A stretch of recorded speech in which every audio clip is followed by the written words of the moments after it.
Hello everyone, good to have your company on Olsem Wanem. The book industry may not be as glamorous as it seems, but it does have a significant role to play in educating the majority of the population. It does play a vital role in recording the thoughts and aspirations of individuals or highlighting key development areas and political objectives in this day and era.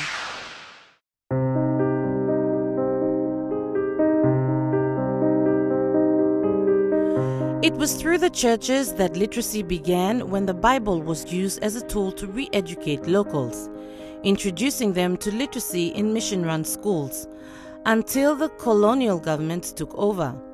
It wasn't until the late 60s, early 70s that PNG writers began to emerge collectively.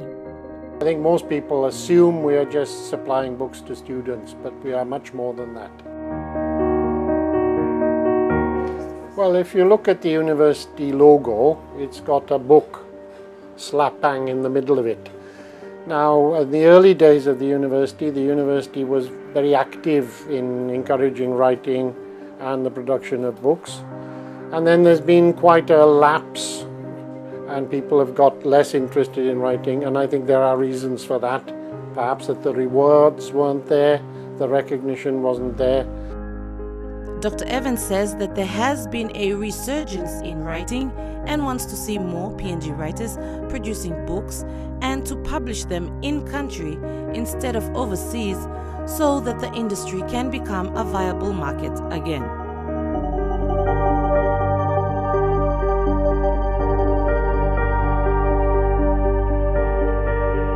Well, I'd like to see more people involved. I'd like to see greater perhaps local involvement, and I'd like to see perhaps a lot more transparency in what is happening among some of the purchasing agencies, for example.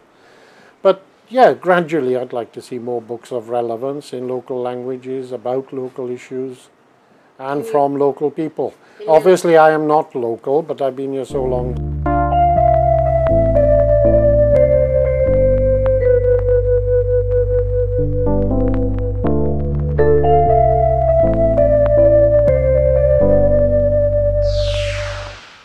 Stay with us on Olsem Wanem. We'll be back with more right after this.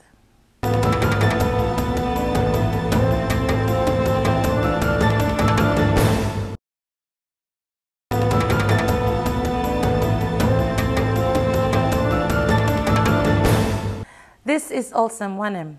Writing and reading plays an integral part of human development, and libraries also provide a key factor of enhancing that knowledge by providing the necessary resources through books. The National Library Service was established towards the end of the 1970s, and for a while, up to the early 80s, libraries such as the Hohola Public Library, Town, and Waigani provided the public with quality reading materials. However, due to the lack of funding and skilled management, the library services have since then deteriorated, especially that of the highest learning institution in PNG. Magal Somari Library at UNG University of Papua is one of the major universities in the South Pacific, regarded as a premier university. Though we don't have enough books that can equip the students at learning right now, we are going to the new world. And the books hinted there are not really useful where we can use it today because it's overdue and which cannot match to where we're learning until further to when we get out of the job. So therefore we never use these books. I don't know any books about him in the library. And we normally do is we only busy with the internet. And even when the internet system is down, some of the students are really completely crippled and we need to catch up with. So the appeal to every Papua New Guinea is that volunteer organizations or even the government, the private sectors, if they have some good books and some ways of helping the university, please come forward and help us. The books in the bookshops, especially, they are limited and the prices are very high and we can't afford these books. The Sir Michael Somare Library houses a variety of books from different disciplines, including the New Guinea collection, a multitude of written works by some of PNG's renowned writers. But alas, the library is still in dire need for a major upgrade in all its literary resources, and to date it remains outdated. We have good resources. However, they are very outdated, I'd say. We have some, but they're still not that good. This is not. This is the major contributing factor, which is really making us, pulling us down in our academic performances. Yeah. The need for improved library services is a must in the 21st century Papua New Guinea, especially in urban centers such as Port Moresby. And while there are alternatives like the internet, a book is less likely to have a blackout. Stay with us on Olsem Wanem. We'll be back with more right after the break.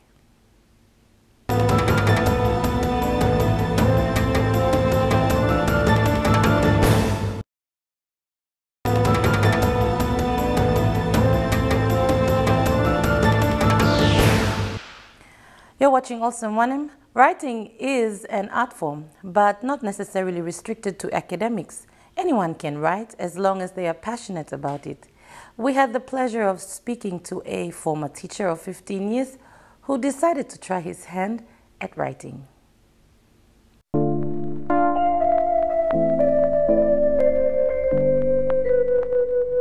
Leo Arnold hails from the Highlands province.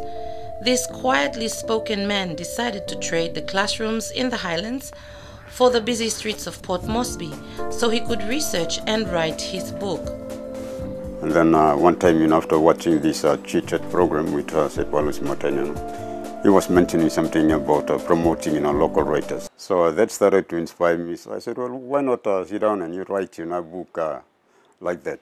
So I resigned from teaching, said I'll have to totally commit myself to this idea and see what happens, So I came down to Moresby in around 2002 and started, staying around here, and gradually, I started fitting all the manuscript together and came up with the story.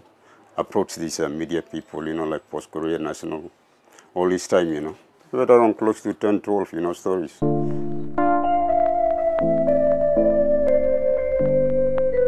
According to Leo, there is a lot we can learn from his book, which covers a variety of issues ranging from the art of living, spiritual and tourism sector. It also harnesses the government's Vision 2050. So the book itself, it's titled The Art of Living for Papua New Guinea Youths. So I saw that before this government, National Strategic Plan Vision 2010 to 50, I had this whole idea, in here. So I had to sit down and as I started fitting these stories together, on the manuscript, so that I all fell in line with the government's, visions for the development, of our nation.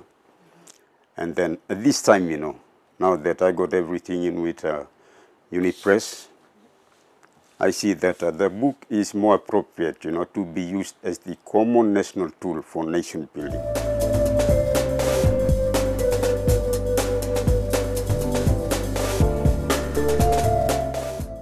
The art of thinking, we do not know how to use our macro mind power so that we are able to think at the highest level. All this elaborated in there.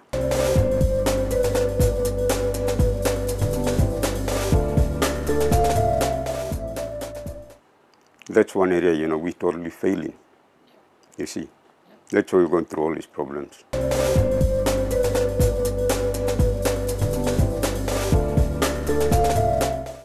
The informal sector. We look at it, Papua New Guinea is a richly blessed nation. We have everything, but we don't know how to use this. Money is in the ground. It's about time people move back.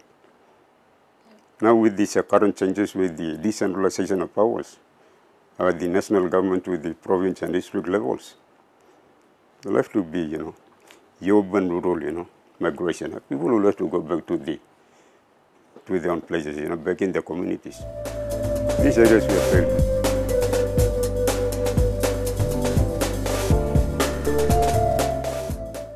It's a lucrative industry. We don't know what tourism is. We're ignorant. But I've placed everything in that book. That's why I said it's going to become the common national tool for nation building.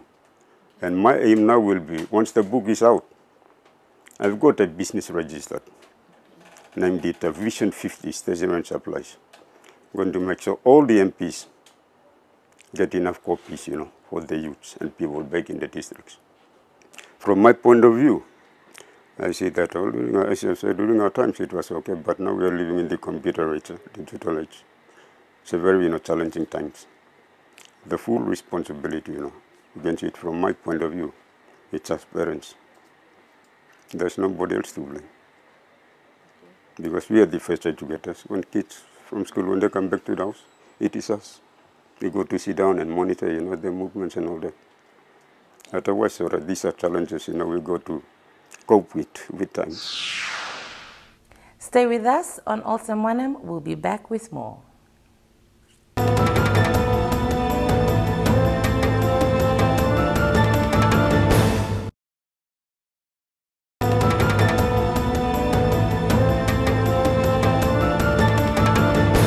This is Olsem Wanem. In this, our final segment, we will be talking to the owner of a renowned publishing company who has had a hand in publishing books written by PNG authors.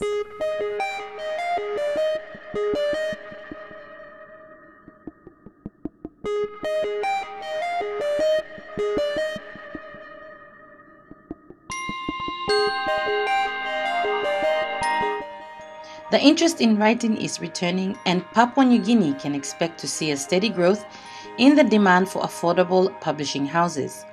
Most publishing is done overseas in India because it is cheaper than having to publish a book in country. After doing my graduation in 1964, I came into publishing as my father was in publishing. So that was the first choice. In fact, I wanted to be an engineer, but my mother said, no, it is better that you should be at home. So the best thing was to complete my graduation, and I came into publishing under my father.